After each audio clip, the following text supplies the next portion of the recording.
সেটা না হতে পারো।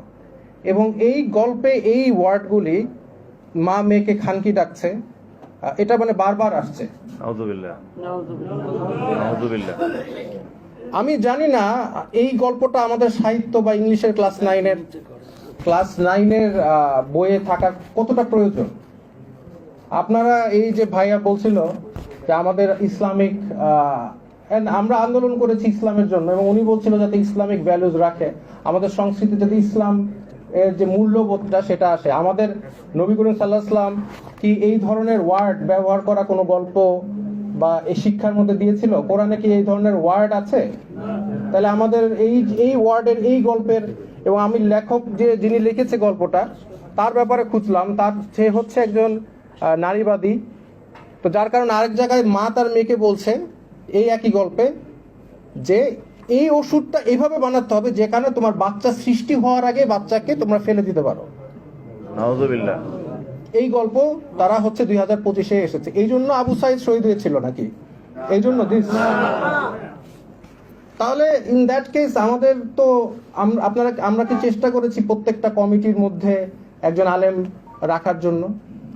আমরা দাবি না, দাবি তুললে তো হবে না, আন্দোলন তো আমরাও করেছি, আমাদের এখানে স্টেক আছে না, শুধু দাবি তুললে হবে? তো যার কারণে এটা তো আপনারা দেখবেনই। এবং এখনো এটা যেহেতু বই পাবলিশ হয়নি, এখনো পরিবর্তন করার সময় আছে। আমি চাই যে আপনারা একটু চিন্তা করেন যে আমাদের সংস্কৃতির সাথে এই ধরনের গল্প যায় কিনা। আমি এগুলো একটা টিচার ক্লাসের মধ্যে বাচ্চারা তো কম বয়সী বাচ্চারা জিজ্ঞেস করবে যে স্যার এই যে স্লাট কথাটার মানে কি, খানকি মানে কি? তারপরে টিচার স্টুডেন্ট ডিসকাশন করবে এটা কি দরকার, নেসেসারি?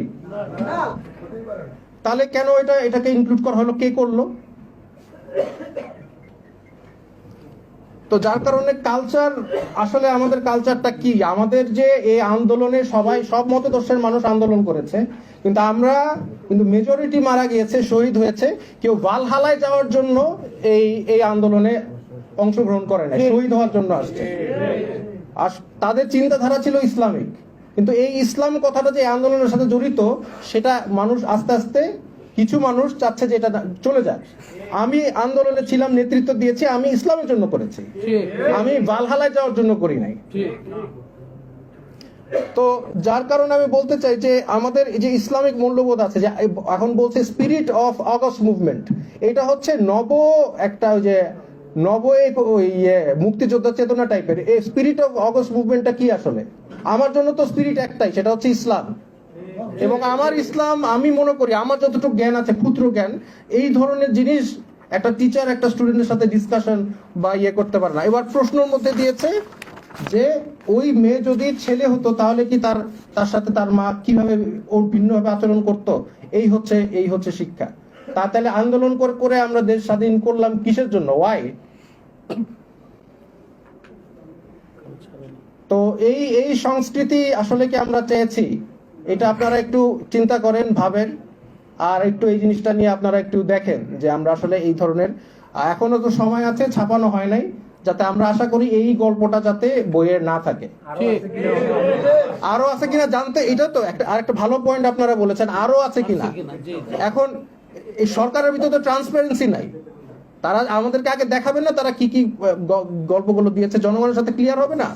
সংবিধান কি পরিবর্তন করছে সেটা ক্লিয়ার হবে না? পাঠ্য বই ক্লিয়ার হবে না? তারা তো সব গোপনে করছে। কেন গোপনীয়তা? কেন এটা লিক করেছে? কেন লিক করা লাগবে? আমাদের তো জানার কথাই ছিল আপনারা কি কাজ করছেন। তো এইটাই বলে আমার বক্তব্য শেষ করেছি। আমি যখন এটা জানতে পারি আমি আসলে মানসিকভাবে একটু আহত হই যে এটার জন্য কি আমি জেল খেটেছি, মার খেয়েছি, নির্যাতন হয়েছি এই জন্য। তো যাই হোক, আমি এই বলে আমার বক্তব্য শেষ করছি। আসসালামু আলাইকুম। ধন্যবাদ।